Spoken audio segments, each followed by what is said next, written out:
दुनिया की कितनी भी सुविधाएं मिल जाए, अंत में जीव को शांति या परम सुख पाने के लिए तो अंतर्मुख होना ही पड़ेगा, किसी फकीर की शरण जाना ही पड़ेगा। ऐसा कोई मनुष्य नहीं जो पूरा का पूरा हाल किसी दूसरे साथी को बता दे।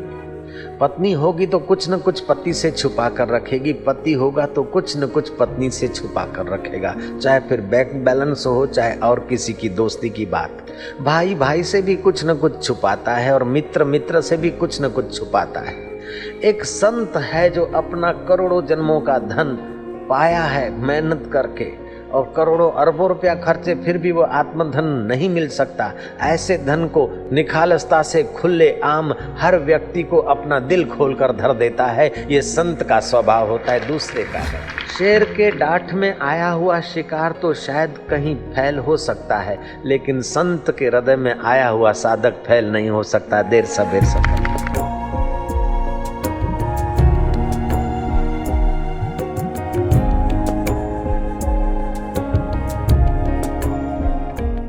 ज्योतिषामपि तज्ज्योति, ज्योतिषामपि तज्ज्योति, ज्योतिषामपि तज्ज्योति, ज्योतिषामपि तज्ज्योति, तमसा परमुच्यते, तमसः परमुच्यते। ज्ञानं ज्ञानगम्यं ज्ञेयं, ज्ञानं ज्ञानगम्यं ज्ञेयं। भगवान कहते हैं कि वो ज्योतियों की भी ज्योति है। हाजरा हजूर जागंदी ज्योत नानक जी ने कहा। और कृष्ण कहते ज्योतिषामपि तज्ज्योति तमसा परमुच्यते। ज्ञानम ज्ञेय ज्ञानगम्यम, हृदय संविष्टम, सबके हृदय में संविष्ट है। तो उस भगवान को दूर कब तक खोजोगे? उस भगवान को मरने के बाद कब तक सोचोगे? जीते जी वो ज्योतियों का ज्योति है। सूरज एक ज्योति है, चंद्रमा एक ज्योति है, अग्नि एक ज्योति है। इन सब ज्योतियों को देखने के लिए नेत्र की ज्योति चाहिए। नेत्र ठीक देखते कि नहीं देखते, उसमें मन की ज्योति चाहिए। मन का निर्णय ठीक है कि नहीं ठीक है, इसमें बुद्धि की ज्योति चाहिए। लेकिन बुद्धि हमारी सही है कि नहीं है, इसको देखने वाला मैं, वह आत्मा मैं, वो ज्योतियों की ज्योति है, अंधकार से परे है। यार अज तो यार चेटी चंड है, पर ए छोकरा पुरुषु चंड जो दर्शन न तो थे।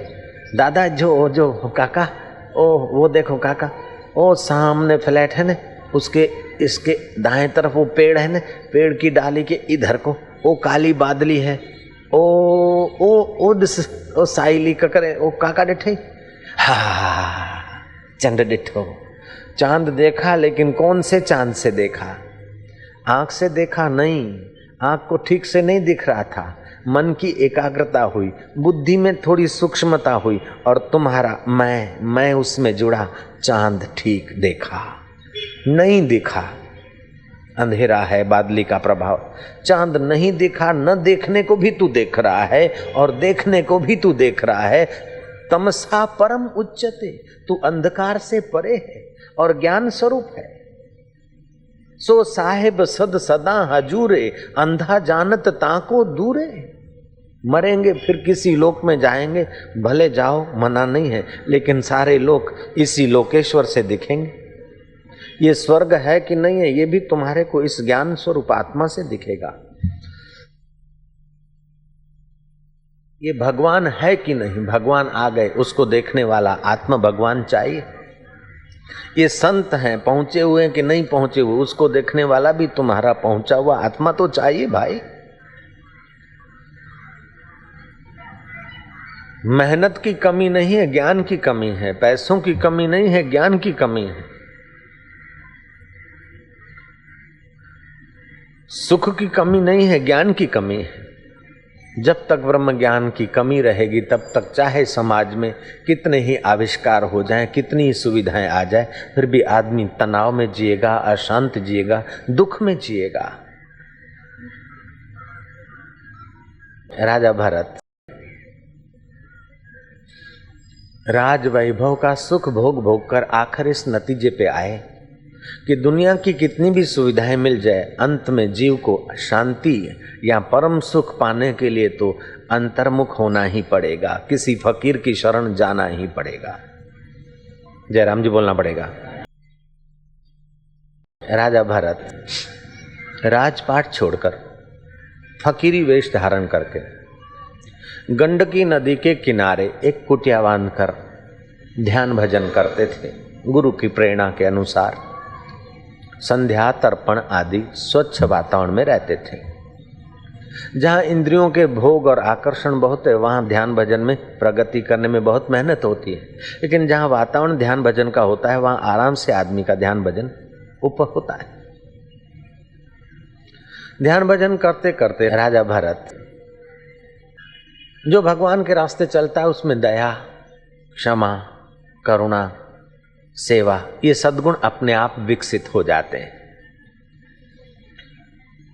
एक समय की बात है, राजा भरत गंडकी नदी में स्नान करते समय सूर्य को अर्घ्य दे रहे थे।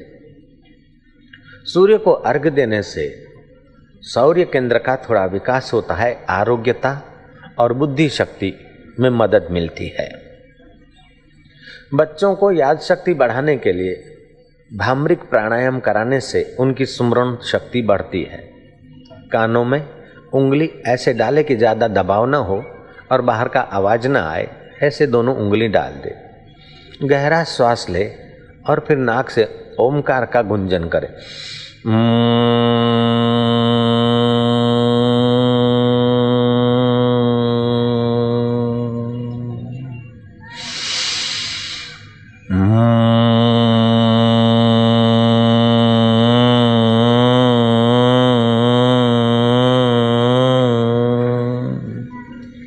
इस प्रकार बुद्धि शक्ति का विकास होता है।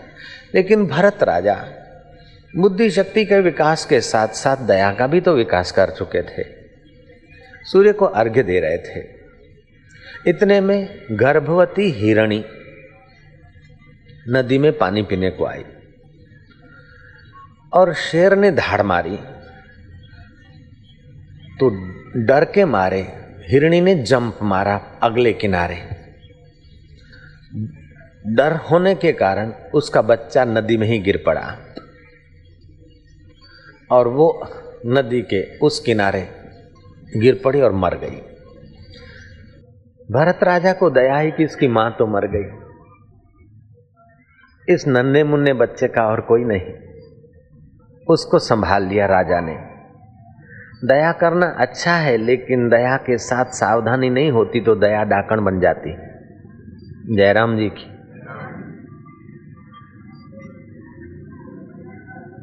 राजा भरत उस हिरण को लाए। श्रीमद् भागवत की कथा है। कोमल कोमल घास खिलाने लगे, उसकी सार संभाल करने लगे। हिरण को मानो माता पिता मिल गया भरत, और भरत को मानो नन्हा मुन्ना निर्दोष बालक मिल गया। अब उसकी सार संभाल लेते लेते भरत ध्यान भूल गए। उसकी सार संभाल और उसके साथ अड़खेलियां करते करते भरत को जरा मजा आने लगा, लेकिन मजा बाहर के साधन का था। जयराम जी की। जैसे किसी को डिस्को में उसमें मजा आता है और बंध जाता है, लेकिन आत्मा का जो मजा आता है वो उतर जाता है, छूट जाता है बंधनों से। भरतरी को आसक्ति ने बांध लिया। बेचारा हिरण, मैं नहीं होता तो इसका क्या होता। जयराम जी तो बोलना पड़ेगा। इस बेचारे की माँ भी तो मैं हूं, बाप भी तो मैं हूं। भरत संध्या करते, ध्यान करते, लेकिन सोचते कहीं इसको कुत्ता न फाड़ दे, कहीं जंगली जानवर न उठा ले जाए। ध्यान उधर खिंच गया। दया करी, हिरण को लाए, कोई घाटा नहीं, लेकिन ध्यान जो जहां देना चाहिए ध्यान वहां नहीं दिया, और संसार तो चलता रहता है, उधर ही ध्यान लगा दिया। भरतरी की आयुष्य पूरी हुई, लेकिन आयुष्य पूरी हुई चिंतन उस हिरण का हुआ। हिरण के चिंतन में वह भरत राजा दूसरे जन्म में हिरण हुआ। किया हुआ ध्यान भजन व्यर्थ नहीं जाता है। हिरण के शरीर में उसको स्मृति बनी रही कि थोड़ी सी असावधानी की मोह किया तो मुझे हिरण बनना पड़ा है। अब मैं सावधान रहूंगा। एकादशी के दिन वो पत्ते नहीं खाता है, उपवास करता है, एकदम दूसरे हिरणों से अलग सा रहता है। उसकी आयुष्य पूरी हो गई। फिर किसी ब्राह्मण के घर जन्म हुआ। देवयोग से उन ब्राह्मण ने अपने बेटे का नाम भरत रख दिया, लेकिन उसको अगले जन्म के राजा होने की सुध थी कि राजपाट छोड़ना तो आसान है, आसक्ति छोड़ना कठिन है। अब मैं मिलजुल कर यारी दोस्तारी बढ़ाकर अगर कहीं आसक्त हो गया तो फिर फंस मरूंगा। एक बार हिरण में आसक्ति होने से हिरण का जन्म मिला, तो अभी यारों में आसक्ति होने से कहीं दूसरे जन्म में यार की मिसिस न बनूं, यार का बेटा न बन जाऊं, यार का पोता न बनना पड़े। इसलिए वो भरत, ब्राह्मण का पुत्र भरत, जड़ जैसा रहने लगा। माता पिता ने देखा कि कुछ बोलता ही नहीं, अंदर से बड़ा सावधान था, बाहर से जड़ जैसा। माता पिता ने उसको जड़ जड़ कहते उसका नाम जड़ भरतरी पड़ गया। राजा भरत, फिर हिरण, फिर जड़ भरत। माँ बाप ने कहा अब तू हमारे किसी काम का नहीं, तो जंगल चल दिया। गुरु का उपदेश मिला था, वो संस्कार पड़े थे, आत्म अनुसंधान करने लगा। श्वास अंदर जाए सो बाहर आए हम। जिसकी शक्ति से आंख देखती है, कान सुनते हैं, जीभ चखती है, वो मैं हूं। आंख ठीक देखती कि नहीं देखती, उसको देखने वाला मैं हूं। मन को दुख होता है कि सुख होता है, उसको देखने वाला मैं हूं। सो हम।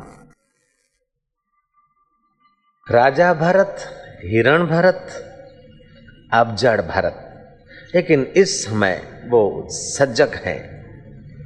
जिस हिरण को पाल के पोसते पोसते मर गए थे, उस हिरण को तो बहुत सारे जन्म लेने थे, लेकिन साधु का स्पर्श मिला। साधु उसकी भलाई का चिंतन करता था। वो हिरण मरकर दूसरे जन्म में रहुगण राजा हुआ है। ऐसे तो बहुत सारे उसको जन्म लेने चाहिए थे। हिरण में से सीधा राजा बनना संभव बहुत कम होता है। हिरण बना, फिर गाय बने, फिर शूद्र जन्म हो, फिर कई जन्मों के बाद मनुष्य हो और मनुष्यों में दान पुण्य करे, बाद में कहीं राजा बने। लेकिन महापुरुष का सानिध्य, महापुरुष के हाथ से दिया हुआ रज का घास, स्पर्श, वाइब्रेशन, उसके सारे कलमश काट चुका था। वो जो हिरण था, जो माँ छलांग मारकर गंडकी नदी में अपने गर्भ को गिरा दी थी माँ ने, वो अनाथ, जिसकी हिरण भी माँ नहीं रही, ऐसा अनाथ हिरण साधु के संग से सनाथ बना है, लाखों लोगों का स्वामी बना है। रहुगण राजा। रहुगण राजा को भरत, जब हिरण था रहुगण, तब भरत का संग हुआ, तो संत के संग की एक अंदर में जो आभा थी, लालच थी, वो रहुगण राजा बनने पर भी उसे संतों के संग का आकर्षण बना रहा। आयुर्वेद का ग्रंथ चरक संहिता में आता है कि मनुष्य पर अपने माँ बाप के, अपने दादा दादी के, अपने नाना नानी के भी संस्कार पड़ते हैं, और जिसका ज्यादा दिव्य संग स्पर्श है उसका भी संस्कार पड़ता है जीव पर। तो ज्यादा से ज्यादा माता पिता भी वो भरत थे और साधु संत स्वयं थे। तो उस हिरण पर जो संस्कार पड़े, उस संस्कार के प्रभाव से वो रहुगण राजा हुआ, और रहुगण राजा साधु संग में बड़ी प्रीति करता था। रहुगण राजा राज वैभव भोगते हुए भी अंदर से उसकी एक खटक रहती थी, कमी रहती थी कि परम शांति इन चीजों से नहीं मिलेगी। कितना भी खिलाया शरीर को, कितना भी घुमाया, कितना भी वाहवाही किया, अंत में ये शरीर दफना दिया जाएगा। कुटुंबी शमशान में ले जाएंगे, अग्नि दान दे देंगे, उसके पहले कोई संत मिल जाए और मेरे को अपने अनुभव का दान दे दे तो कितना अच्छा होगा। इस प्रकार उसके अंदर में ये लगन लगी रहती थी। महाराज, महात्माओं का संग निर्मल होता है। दुनिया का व्यवहार जो चलता है वो कूटनीति से चलता है। ऐसा कोई मनुष्य नहीं जो पूरा का पूरा हाल किसी दूसरे साथी को बता दे। पत्नी होगी तो कुछ न कुछ पति से छुपा कर रखेगी, पति होगा तो कुछ न कुछ पत्नी से छुपा कर रखेगा, चाहे फिर बैंक बैलेंस हो, चाहे और किसी की दोस्ती की बात हो। भाई भाई से भी कुछ न कुछ छुपाता है और मित्र मित्र से भी कुछ न कुछ छुपाता है। एक संत है जो अपना करोड़ों जन्मों का धन पाया है मेहनत करके, और करोड़ों अरबों रुपया खर्चे, फिर भी वो आत्मधन नहीं मिल सकता। ऐसे धन को निखालसता से खुले आम हर व्यक्ति को अपना दिल खोलकर धर देता है। ये संत का स्वभाव होता है, दूसरे का नहीं। ये संत का स्वभाव अमोघ है, संत का सानिध्य अमोघ है। नानक जी ने ठीक कहा, जेको जन्म मरण ते डरे साध जिना की शरणी पड़े, जेको अपना दुख मिटावे साध जिना की सेवा पावे। संसार में कोई कितना भी प्रेम दिखाए, लेकिन महाराज पूरा हृदय खोलकर तो नहीं रख सकता है। और हृदय खोलेगा तो अज्ञान वाला हृदय होगा, लेकिन जिसको ब्रह्म ज्ञान हुआ है उसका ज्ञान वाला हृदय तो खुले आम लोगों के आगे खुलता रहता है। ऐसे महापुरुषों का संग दुर्लभ हो महत पुरुष संग। अमोघस्य, वो अमोघ होता है।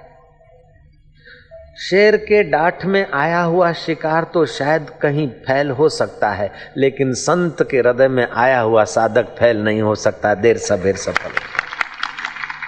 हिरण इतना सफल हो सकता है तो फिर सिंधी साईं सफल हो जाए तो क्या बड़ी बात है वरी यार। चौ नारायण नारायण नारायण नारायण बोलो ना, चौंदा नारायण नारायण नारायण नारायण नारायण नारायण नारायण। रहुगण राजा राजपाट भोगते हुए भी अंदर की कोई कमी महसूस कर रहे थे। मूर्ख आदमी वह है जिसको ये संसार की चीजें लुभा दे और बोलता है I am very happy, I have no problem. अरे बेवकूफ के सरदार, मृत्यु तेरे माथे पर नाच रही है, यू हैव नो प्रॉब्लम। कब मृत्यु का झटका तेरा सर्वस्व छीन ले, बोलता है no problem, I have two meals, two factory, I have 3 boys, 2 babies. I am very happy, very lucky. अरे लक्की क्या, इन चीजों को पाकर तू लक्की समझता है? ये कब चीजें छूट जाए और चीजों का गर्व करने वाला शरीर छूट जाए, कोई पता नहीं यार। तू लक्की तो तब है जब महापुरुष के अनुभव को अपना अनुभव बना दे, ब्रह्मज्ञानी के गुरु के ज्ञान को अपना ज्ञान बना ले, रब का हृदय में साक्षात्कार कर ले। तू तो लक्की और तेरी निगाहें पड़े वे भी लक्की हो जाएंगे यार। ब्रह्मज्ञानी की दृष्टि अमृत वर्षी, ब्रह्मज्ञानी मुगत जुगत का दाता, ब्रह्मज्ञानी पूर्ण पुरुष विधाता। ब्रह्मज्ञानी की मत कौन बखाने, नानक ब्रह्मज्ञानी की गत ब्रह्मज्ञानी जाने। ऐसा तू बने तब तू लक्की, नहीं तो बेवकूफी से लक्की मान ले तो मान ले, बाकी कुछ भी नहीं। जैसे बच्चा मुन्ना कहता है चॉकलेट मिल गया, लॉलीपॉप मिल गया, अठन्नी मिल गई, अठन्नी मिलती थी आज 5 रुपए मिल गए, आई am very lucky, I am very lucky. ठीक है, लेकिन उसका वेरी लकीपना जब बड़ा होता है तो पता चलता कि बेवकूफ़ी थी। ऐसे ही जब ब्रह्मज्ञान की दुनिया में आते तब पता चलता कि ये भी बेवकूफ़ी है। राजा रहुगण को अपनी बेवकूफ़ी का पता चला। बेवकूफ़ कौन है कि जिसको बेवकूफ़ी का पता न चले? जयराम जी की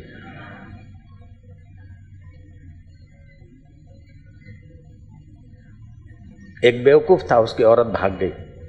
औरत को खोजते खोजते किसी गांव में पहुंचा। सुबह 5 बजे भागा था, 7 बजे किसी पड़ोस के गांव में पहुंचा। मेरी औरत यहां तो नहीं आई। उसको बाथरूम करना था, सीटी मारना था, हिक्को करना। सलवार ऊंची करके पनघट के सामने पिचकारी मारने लगा जहां माइयां पानी भरती थी। एक बूढ़ी माई ने कहा कि ए भैया तेरा नाम क्या है? बोले बेवकूफ। बोले इस गांव में तेरे को हम पहली बार देखती हूँ और ऐसे सलवार ऊपर करके पिचकारी मार रहा है। पहली जेट सलवार मायना, नाड़े वाली सलवार, जैसे पंजाबी लोग पहनते ना सलवार ऐसे वो बेवकूफ़ पहना। बोले सलवार ऊंची करके तू बाथरूम कर रहा है, खड़े खड़े महिलाएं पानी भर रही है, तेरा नाम क्या? बोले बेवकूफ़। तो क्यों आया इस गांव में? बोले मेरी औरत को खोजने को आया। औरत का नाम क्या है? बोले औरत का नाम है फजेती। माई खूब हंसी। अरे बेवकूफ, तू फजेती को खोजने आया है? तू तो जहां जाएगा वहां तेरी फजेती होगी। तेरा व्यवहार ही ऐसा है कि तेरी फजेती हो जाएगी। फजेती को खोजने क्यों आया तू? तो जब तक आत्मज्ञान नहीं हुआ तब तक मन इन चीजों को पाकर अपने को सुखी मानता, ये उसकी बेवकूफी है और उसकी फजेती होती रहती है। मृत्यु आता है, झटका मार देता है, सब यहां पड़ा रह जाता है, रवाना हो गया। ये फजेती नहीं तो क्या?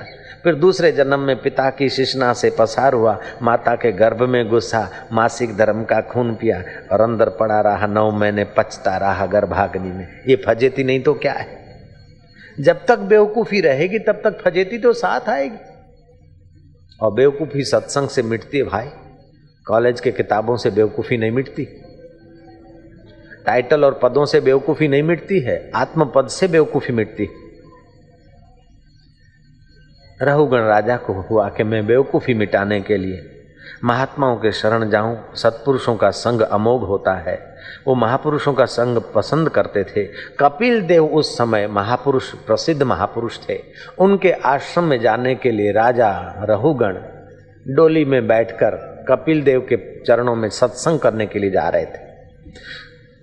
4 कहार डोली उठाकर चल रहे थे। उसमें से एक कहार, डोली उठाने वाला, बीमार पड़ गया। रहुगण राजा ने कहा जाओ ढूंढ लाओ कोई आदमी मिले तो वही जड़ भरत ब्राह्मण अट्टे कट्टे सोहम की मस्ती में जंगलों में विचरण करने वाले मिल गए। पकड़ के लाए कहार, जड़ भरत को जोत दिया डोली उठाने में।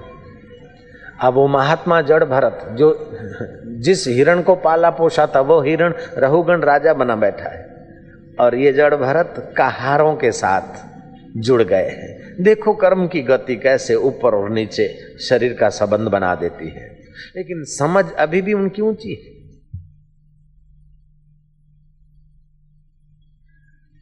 तीन कहार तो ठीक चलते थे, लेकिन ये चौथे जो जड़ भरत थे, ब्रह्मज्ञानी कहार, उन्होंने कभी डोली उठाई नहीं थी और डोली की चाल के साथ चलने की कोई प्रैक्टिस नहीं की थी। वो अपने ढंग से चलते थे और कहीं कीड़ी मकोड़े, यहाँ कोई जीव जंतु का भास होता तो वहां उनको बचाने के लिए जरा जंप मार देते और जंप मार देते तो डोली में बैठा हुआ रहुगण का सिर टकराता। रहुगण डांटने लगे कहारों को डांटते डांटते रहुगण गुस्से में हो गए।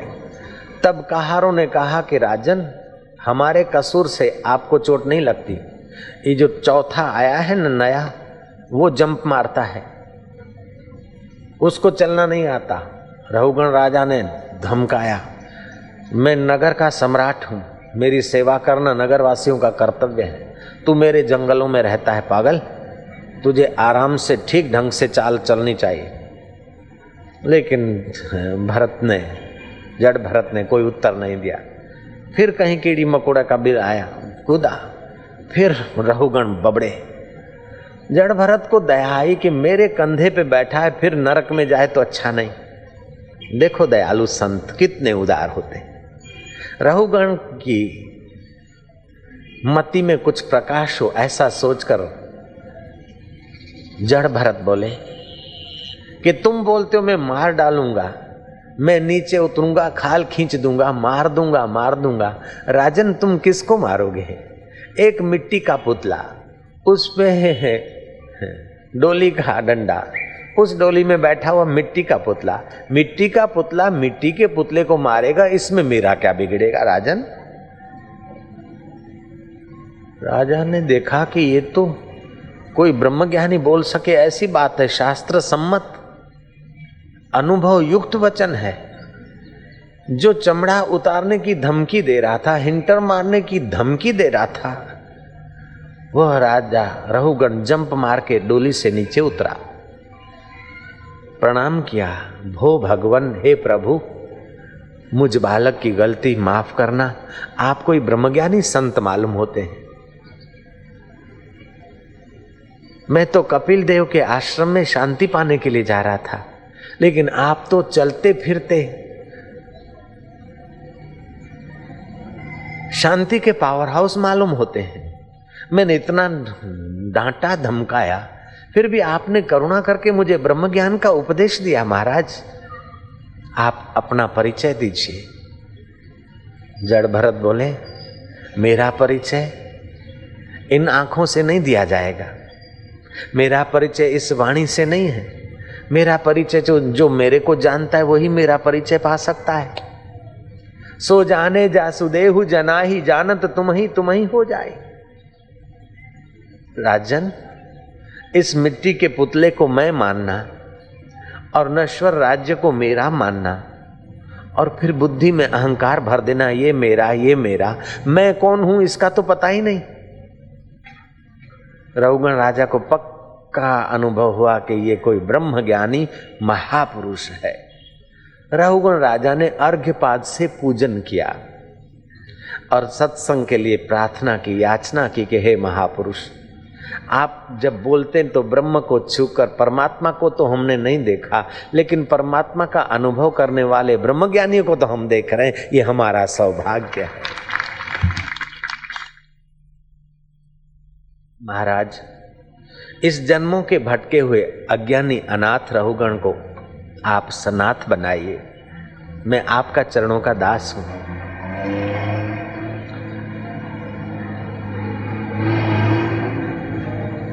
जड़ भरत ने कहा कि राजन, जब तक महापुरुष की चरण रज में ये जीव सच्ची श्रद्धा भक्ति से स्नान नहीं करता, अपना मैं महापुरुष की मैं के साथ नहीं मिलाता, तब तक माया का बंधन नहीं कटता है। माया की चीजें मिलने से वो अपने को बड़ा मानने लगता है। धन तो बाहर पड़ा रह जाता है, समझता कि मैं धनवान। मकान तो बाहर पड़ा है, मैं मकान वाला। कुर्सी तो बाहर खड़ी है, मैं कुर्सी वाला। ये मैं कुर्सी वाला, मैं मकान वाला, मैं बेटे वाला, मैं विद्या वाला, ये इसकी माया है। हकीकत में ये जीवात्मा परमात्मा वाला है और परमात्मा जीवात्मा वाला है, इसका उसको पता नहीं। राजन, शरीर भी नश्वर है और संसार की चीजें भी नश्वर है। बड़े बड़े प्रलय हो गए, बड़े बड़े युद्ध हो गए, बड़े बड़े आतंक हो गए, फिर से नई सृष्टि होती, फिर से तूफान आता है, आंधी तूफान चलता है, बड़ा खतरनाक लगता है, लेकिन समय पाकर आंधी तूफान शांत हो जाता है और हवामान में शुद्धि आ जाती है। ऐसे ही समाज में कई बार दुष्ट लोगों के द्वारा कुछ का कुछ हो जाता है, राजा और प्रजा भयभीत और चिंतित हो जाती, फिर समय पाकर सुख शांति आ जाता है। ऐसा समाज में उतार चढ़ाव सतत होता रहता है, जैसे सागरों में तरंग पैदा होकर उछल कूद कर। हे राजन, कोई तरंग बना और कोई तरंग मिटा, लेकिन पानी तो वही का वही। ऐसे कोई शरीर बना है और कोई शरीर मिटा, लेकिन आत्मा वही का वही। उस आत्मा पर ध्यान नहीं, तभी तक भय रहता है, तभी तक चिंता रहती है, तभी तक शोक रहता है। जीव अगर अपने को आत्मा मानने का अभ्यास करे, अपने को सोहम मानने का अभ्यास करे, संसार को मिथ्या और स्वप्न जैसा बदलता हुआ मानने का अभ्यास करे, तो जीव आत्मा के बहुत सारे कष्ट इस समझ मात्र से स्वाहा हो जाएंगे। राजन, तुम शांति पाने के लिए जा रहे हो, लेकिन मैं राजा रघुगण हूं और ये कहार है। रघुगण कौन है बताओ, और कहार कौन है? अभी युद्ध हो जाए और तुम्हारा राज्य चला जाए और मैं राजा बन जाऊं, तो तुम कहार बन जाओगे, मैं राजा बन जाऊंगा। ये तो मन की मान्यता है। वास्तविक में मैं कौन हूं और तुम मैं बोलते हो, तो तुम्हारा मैं, मेरा मैं जहां से उठता है वह ज्योति स्वरूप मैं का साक्षात्कार कर ले, तभी सच्चा सम्राट हो जाएगा, अन्यथा कल्पना का राजा रहेगा। राजन, ये राज्य तेरा नहीं, राज्य पुण्यों का है। तू हिरण के शरीर में था और किसी महात्मा का स्पर्श मिला, तेरे को महात्मा का सानिध्य मिला। हिरणों को तो सैकड़ों जन्म लेने थे, बाद में मनुष्य होने वाला था। अच्छा संग मिल गया, इसलिए अच्छी वृत्ति भी हुई, तुझे महात्माओं के पास जाने की इच्छा तो रही। लेकिन साथ साथ में राजन, राज्य का अहम लेकर जाएगा महापुरुषों के पास, तो तेरा पूर्ण कल्याण नहीं होगा। बालकवत जाना चाहिए, होमी रोग छोड़कर संत के द्वार पर जाना चाहिए। एक एक कदम सच्चे संत के द्वार पर दर्शन के लिए चलता है आदमी, तो एक एक यज्ञ करने का फल होता है। जिन हरि कथा सुनी नहीं काना, श्रवण रंध्र एहि भवन समाना। जिन्होंने उस आत्मा की हरि की कथा नहीं सुनी अपने कानों से, उनके कान सांप के बिल जैसे हैं। जिन्होंने अपनी जीवा से हरि नाम नहीं लिया, उनकी जीभ मेढक के जीभ जैसी। हे रहुगण, तू शांति पाना चाहता है और तू सच्चा राज्य पाना चाहता है, तो जिन्होंने सच्चा राज्य पाया है ऐसे महापुरुषों का संग कर। राजन, 100 काम छोड़कर मनुष्य को टाइम से भोजन कर लेना चाहिए, 1000 काम छोड़कर समयसर स्नान कर लेना चाहिए, 1,00,000 काम छोड़कर सत्कर्म कर लेना चाहिए, लेकिन करोड़ काम छोड़कर हरि का ज्ञान और हरि का ध्यान कर लेना चाहिए। जीव का इसी में कल्याण है। शतम विहाय भोक्तव्यम, सहस्त्रम स्नानम आचरेत, लक्ष्यम विहाय दातव्यम, कोटि त्यक्त्वा हरि भजेत। करोड़ काम छोड़कर हरि का ज्ञान, हरि का ध्यान कर लेना चाहिए। लेकिन राजन, इस जीव को ऐसी माया लगती है कि जो राज्य पहले था नहीं, जो घर पहले था नहीं, बाद में रहेगा नहीं, जो शरीर पहले था नहीं, बाद में नहीं रहेगा, उस शरीर को पालने पोषने के लिए और उन मकानों और संपत्ति को संभालने के लिए ऐसा तो अंधी माया में दौड़ता है, ऐसा अंधा होके दौड़ता है कि आंख होते हुए भी, अंदर की आंख होते हुए भी ये जीव बेचारा अंधा रह जाता है, क्योंकि सत्संग के द्वारा आत्मशलाकार लगी नहीं। इसलिए जीव आत्मा बेचारा सब कुछ करते हुए भी दुखी का दुखी रह जाता है। राजन, दुख भगवान ने नहीं बनाया, दुख माया ने नहीं बनाया, दुख बेवकूफी से बनता है और बेवकूफी मिटती है ज्ञान से, और कोई उपाय नहीं है। तुलसीदास ने भी ठीक कहा।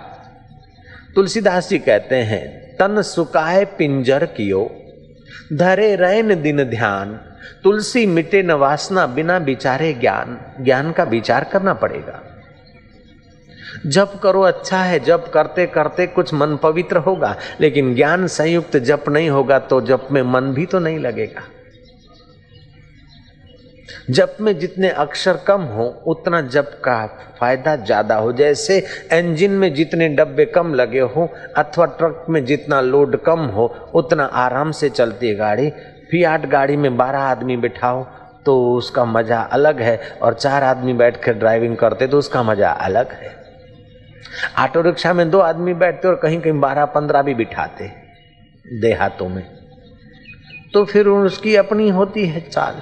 ऐसे ही मंत्र में जितने अक्षर कम हो और मंत्र जपने में जितना आसान हो और श्वासोश्वास में मंत्र चलता रहे, ऐसी कला जो लोग जानते हैं, ऐसे महापुरुषों का संग करना चाहिए। और मरने के बाद मुक्ति नहीं, जीते जी आनंद और मुक्ति का अनुभव कराए, ऐसे ब्रह्मज्ञानियों के चरणों में जीव को जाना चाहिए।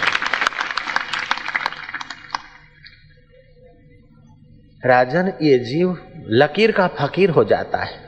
करोड़ों लोग तो पेट पालू कुत्ते जैसे जीते हैं, लेकिन कुछ कुछ लाखों लोग ऐसे भी हैं जो गुरु करते हैं, लेकिन गुरु करते हैं तो गुरु का नाम लिया, मंत्र लिया और कोलू की बैल के नाई वहीं घूमते रहते हैं, उस चक्राव से बाहर नहीं निकलते।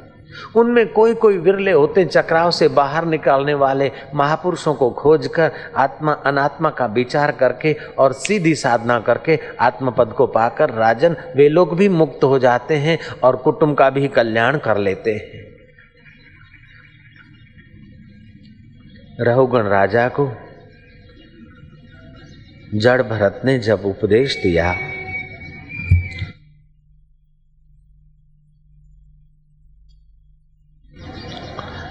जड़ भरत ने कहा कि ये शरीर अनित्य है, वैभव शाश्वत नहीं,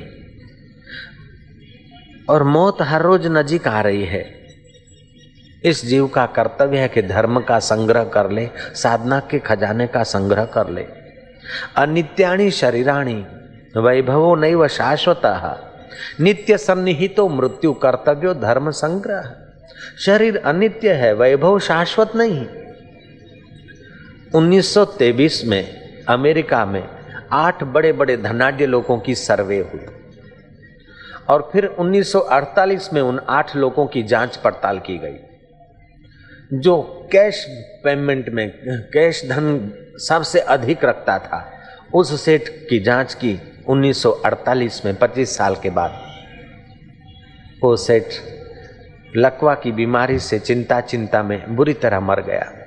जिसके हाथ में मार्केट था पूरा सट्टा बाजार का, उसने ऐसा सट्टा खेला कि दिवालिया हो गया, भीख मांग रहा है द्वार द्वार पर। जिसके हाथ में गेहूं और बटाके का मार्केट उंगली के इशारे से नाचता था, वो धनाढ्य सेठ पागल हो गया, पागल खाने में पड़ा है।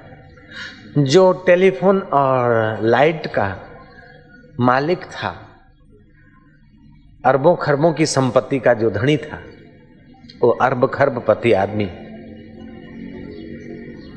हार्ट अटैक की बीमारी से मर गया। वैभव नैव शाश्वत, शरीर अनित्य, वैभव शाश्वत नहीं। और रोज मौत के तरफ आदमी आगे बढ़ रहा है। कर्तव्य है कि आत्मज्ञान का खजाना पाले।